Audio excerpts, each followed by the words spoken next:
When Colonel Richard Kemp speaks, people listen.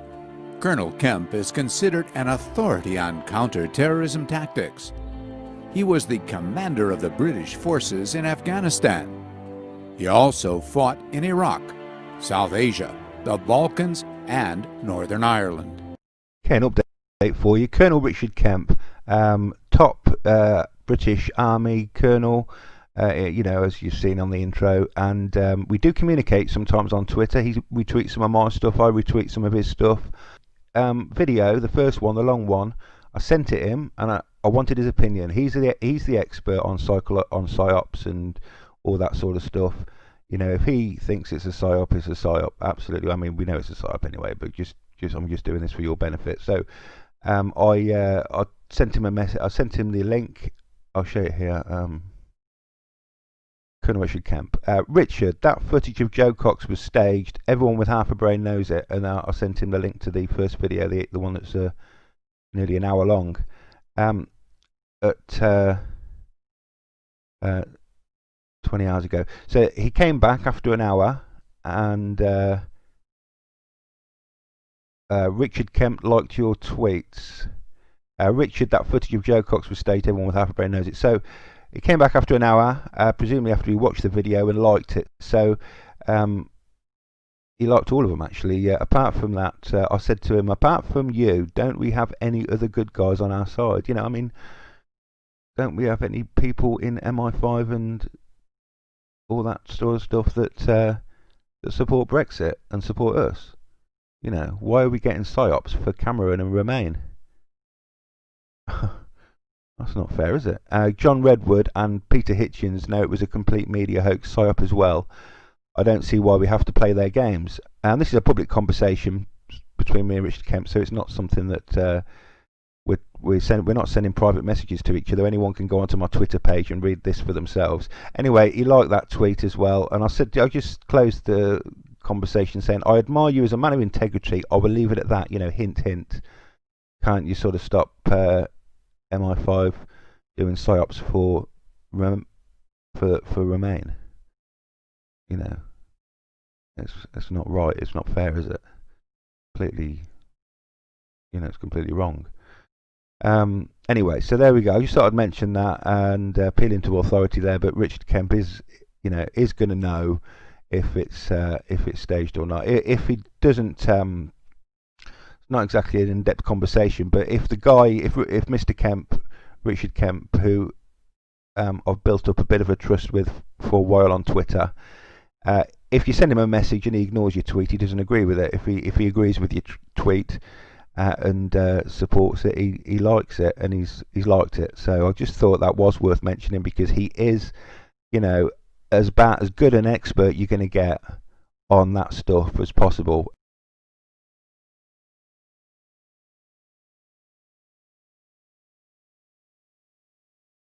He is Brexit. He's on our side. He's not one of them. That's the original tweet I sent him. Richard, that footage of Jo Cox was staged. Everyone with a half a brain knows it. And then I sent him the video, and he liked it.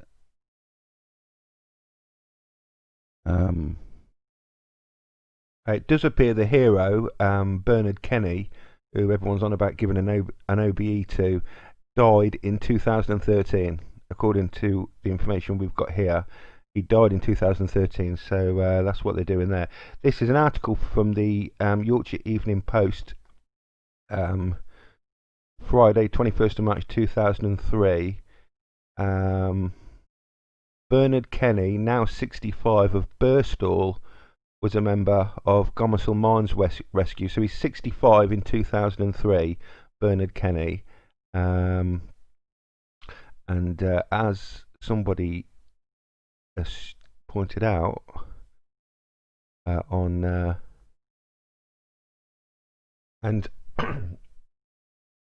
here we see on this forum here, I'll put all the links below.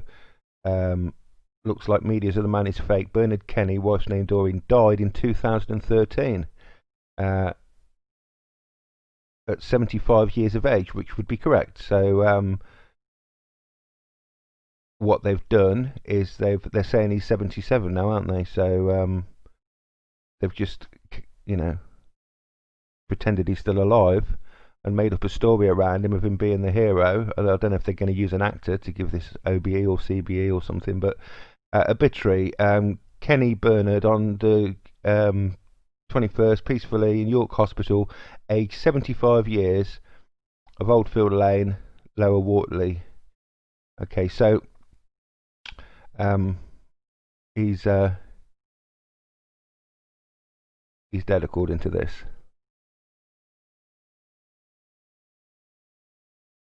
To the same, yes. Yes. Being 76-year-old myself, I'm in the same age group and with the same feelings. And I would the same feelings, you would have done the same? I would have done exactly the same, yes. Yes. So will you nominate him for the George Cross? I will, definitely. I don't think it's a good idea. I do. Yeah, I do, honestly. Yeah. I think it's incredibly brave. It's difficult to know what anyone would do in such circumstances. I think anyone who puts himself in front of someone and tries to save someone, then yeah, and particularly the fact that he's been his elderly. I'm still in shock how it sounds like he hadn't even hesitated he's just got out of that car, not even thought about himself, his family, he's just thought about Jo and helping Jo, and I think it's absolutely amazing. And if anyone deserves an award, it's him. Will you sign the petition? Yeah, definitely. I've been online, I've nominated him myself. Okay, I've worked out what they're doing, and what they're doing is they're reusing witness testimony in PsyOps. This guy here, complete fraud, completely lying, talking nonsense, made up testimony. Turns out that he was the witness for the Morgan Freeman murder, which was a PsyOp, a media PsyOp in 2015 to demonise Christians as terrorists. And we're getting this now. This is exactly the same as this PsyOp. We're getting this now. They're turning on Christians, and they're going to absolutely get smashed, because every time they do that, they're just going to get completely busted all over YouTube.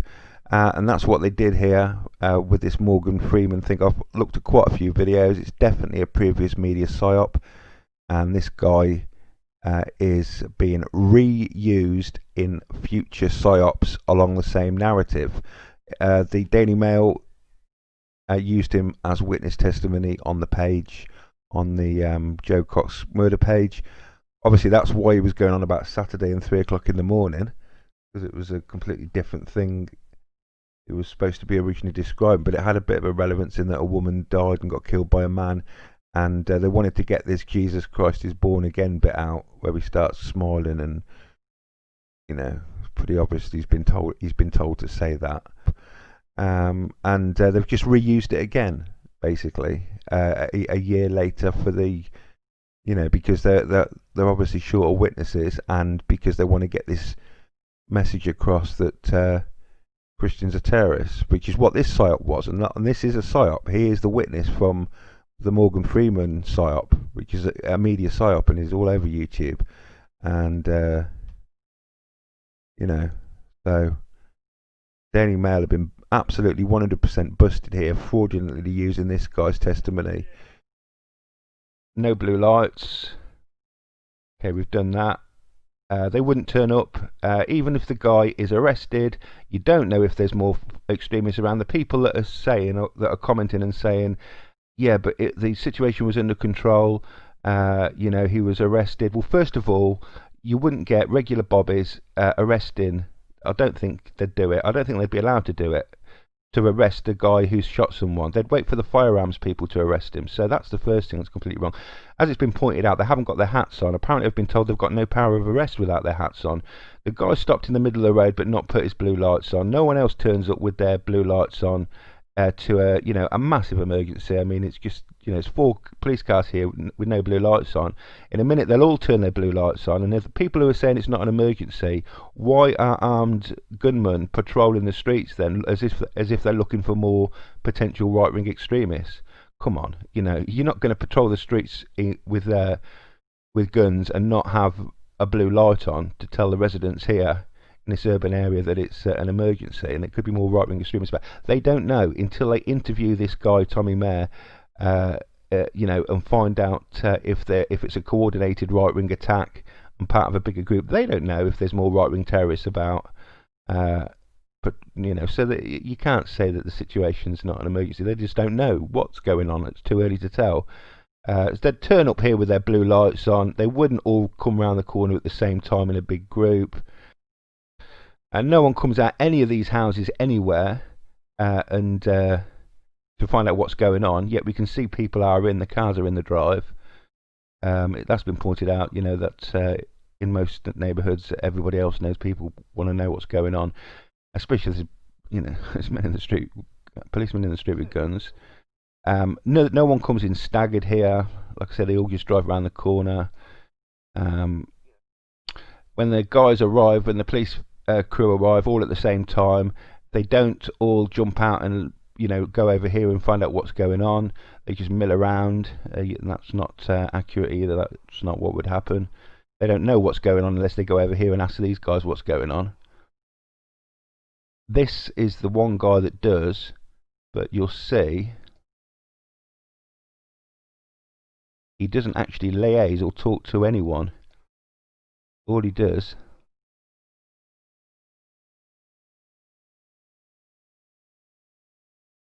is open the boot of this car and then walk off here. Then on top of this, we've got a report from the guy's brother in the Mirror that he watched this footage and straight away he knew it was his brother. Because you can obviously clearly tell who this is, can't you? I mean, it's just ridiculous. Here it is again, brother's testimony.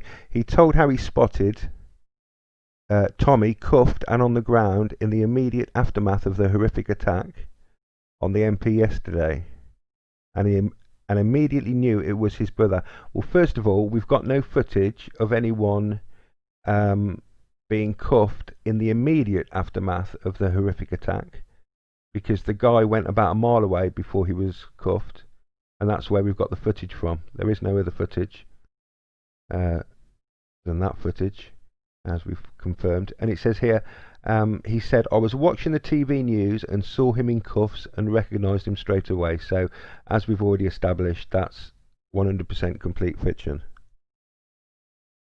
And on its own proves it's all rubbish and made up.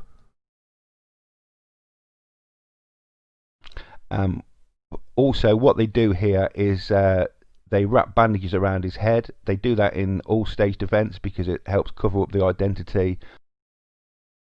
And like I say, it's not on their website now, but for the first, you know, 4 or 5 days when it was getting the most traffic, they had this video up on there on the page. So everyone who would have clicked on witness testimony would have been given the impression that this guy was a Christian fundamentalist shouting Jesus Christ is born, as he also shouted Britain first, because that's what this testimony says. The gas fitter guy, I'll try and find links below, but if you have a look in the comments section, there's some gas fitter who says that all the gas fitters have to be registered on a database, and he's done his research and looked into it and found out that the name that the Daily Mail use for this supposed gas fitter doesn't appear to be the same guy. He's using a different name. The guy being arrested is a different. He's got no tattoos on his arm, and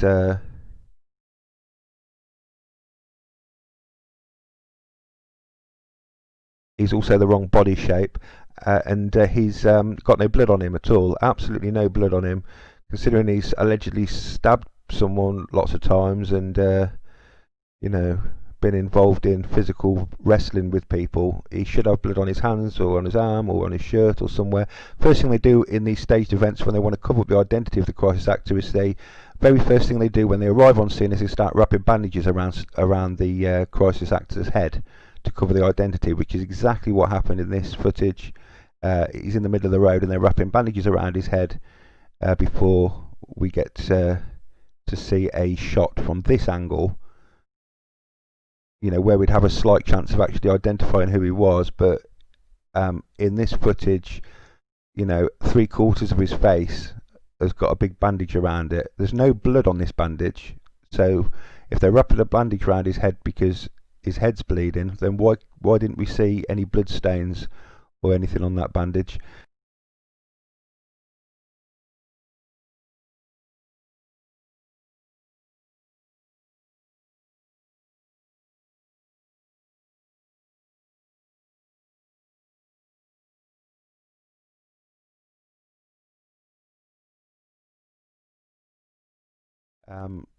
They're doing it just to cover their identity. I mean, there he is now. That is a guy that has just got a bandage wrapped around his entire head, so we can't see who it is. And like I say, he's got no tattoos at all. He's got a bandage wrapped around his head, and his brother, who watched this footage on TV, apparently identified him straight away and knew straight away it was his brother. Okay, we were supposed to read that in the Mirror, that his brother identified him straight away, because we're supposed to think, well, that's it then. If his brother's identified him, it's an open and shut case. We can all forget about it now and accept that it's all done and dusted. It is, I'm afraid, a media deception. One of many.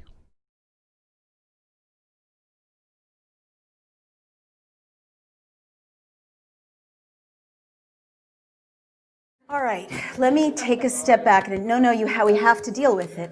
Let me take a step back and a deep breath, because this is a very painful thing to talk about. So, all over the world, we know, it's well established, the State Department and intelligence agencies engage in theater, and it's what they do, it's spycraft, to create spectacles and events that people may not realize are spectacles and events, but that, well, like the overthrow of Mossadegh in the 50s in Iran. They'll funnel money to protesters, they'll, fly people in to infiltrate protesters, they'll create fake newspapers, and so on. So we know that this happens in countries around the world. I believe that a law has been passed in the United States, I think it's part of the Defense Authorization Act, I need to confirm this, that, pardon me, now makes it legal to propagandize American citizens. Do we know about that? Yeah, it's true. And is it in the NDAA or is it in something else, do we know? It's a separate bill. It's a separate bill, and it's been passed, it's now law? Do we know what the name? 2 years ago. Do we know what the name of it is? I don't remember, but I reported on it. Oh, thank you. Will you send me the link? Yeah. Thank you. So what this means is, and as a journalist, to say these words, I can't tell you with what a heavy heart I say them, but we've entered an era in which it is not crazy to assess news events to see if they're real or not real. And in the United States as well as overseas. And in fact, it's kind of crazy not to.